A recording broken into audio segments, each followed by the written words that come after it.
গল্প বসে সন্তান নিয়ে গল্প তাকে গল্প শোনা কি গল্প শোনাইছে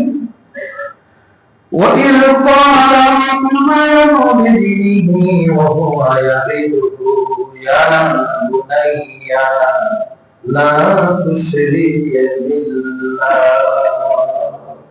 إِنَّ الشِّرْكَ لَظُلْمٌ عَظِيمٌ লোকমান আলাইহিস সালাম ছেলেকে বললেন উপদেশ দিতে দেয়া গল্প শোনাতে দেয়া ছেলেকে গল্প শোনাইলেন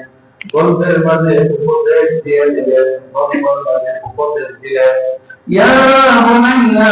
ও আমার সন্তান আমার বাবা ও বাচ্চা লা তুশরিক বিল্লাহ খবরদার কখনো আল্লাহর সঙ্গে শরীক করো না কখনো আল্লাহর সঙ্গে শরীক করো না আল্লাহর জাতের সঙ্গেও শরীক না আল্লাহর সিফাতের সঙ্গেও শরীক না আল্লাহর ইবাদতের সঙ্গেও আমার সন্তান শরীক করো না যদি করো জাহান্নামের আগুনে তুমি যাইবা আমি তুমি আমার সন্তান তুমি জাহান্নামের আগুনে যাইবা এটা আমি পছন্দ করি না কোন সন্তান কি কষ্ট করবে বাবা চায় না মা চায় না কখন চায় বরং সন্তানের জন্য মা খায় সন্তানের মুখে খাওয়া তুলে দেয়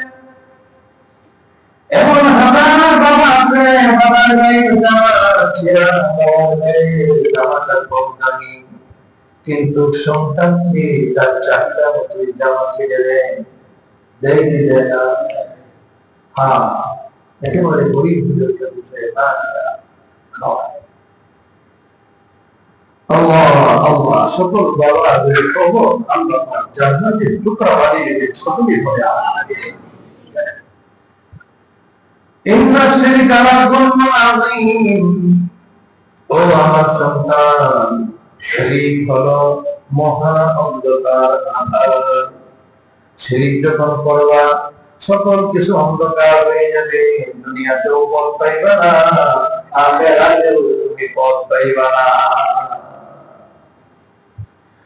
এজন্য এক নম্বর শিরককারী হলো যে আল্লাহর সঙ্গে শিরক করে এক নম্বর জালিম দুই নম্বর জালিম হলো ওই ব্যক্তি যে ব্যক্তি নাফরমানি করে যে ব্যক্তি পাপাচারে লিপ্ত হয়ে যায় ওই ব্যক্তিও জালিম রব্বুল আলামিন বলেন তিলকা হুদুদুল্লাহ ওয়া মান ইয়াতাআদ্দা হুদুদাল্লাহি ফাউলাইকা হুমুল যালিমুন আল্লাহ রব্বুল আলামিন বলেন ও দুনিয়ার বান্দা আমি তোমাদের জন্য কিছু সীমা রেখে দিয়েছি আল্লাহ সীমা রেখে দেয় নাই কিছু সীমা রেখে দিয়েছি ওইটা করো আবার কিছু সীমা রেখে দিয়েছি ওইটা করো না কিছু সীমা রেখে দিয়েছি ওইটা খাও আবার কিছু সীমা রেখে দিয়েছি ওইটা খাইবা কিছু সীমা রেখে দিয়েছি ওইটা বলো আবার কিছু সীমা রেখে দিয়েছি ও আমার বান্দা ওইটা বললো না কিছু সীমা রেখে দিয়েছি ওইটা শোনো আবার কিছু সীমা রেখা আছে ওইটা শুনতে আল্লাহ নিষেধ করে দিয়েছে সীমা রেখা আছে না নাই আছে না নাই ইচ্ছা করলে কি সব খাওয়া যাবে ইচ্ছা করলে কি সব বলা যাবে ইচ্ছা করলে কি সব শোনা যাবে না না আল্লাহ বলেন আমি তোমাদেরকে সীমা রেখা দিয়েছি কোনটা তোমাদের জন্য ফরজ সীমা রেখা কোনটা তোমাদের জন্য ওয়াজিব সীমা রেখা কোনটা তোমাদের জন্য হারাম সীমা রেখা ওই সীমাগুলি যখন তুমি লঙ্ঘন করলা তৎক্ষণাৎ তুমি জালিম হয়ে গেলা তিলকা হুদুদুল্লাহ ওয়া মান ইয়াতাআদ্দা হুদুদাল্লাহ ফাউলাইকা হুমুল যালিমুন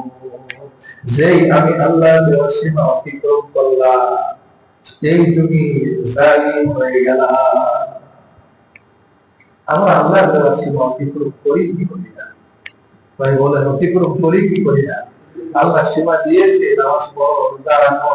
হজ করো, টাকা দিতে জাকাত দাও, সত্য কথা বলো, হারাম খাইও না, মিথ্যা কথা বলো না, সুদ খাইও না, মদ খাইও না, নাফরমানি করো না, নেশা করো না, ওর ক্ষতি করো না। আল্লাহ এই সীমাগুলি দিচ্ছে আমাদেরকে। এই সীমাগুলি কে দিচ্ছে? আল্লাহ দিচ্ছে না? আল্লাহ মূল নীতি বলে দিচ্ছে, ওই সীমাগুলি তুমি ব্যতিক্রম করবা তো তুমি জালিম হয়ে যাবে। পাপাচারী ব্যক্তি সীমা লঙ্ঘন করছে, সে জালিম।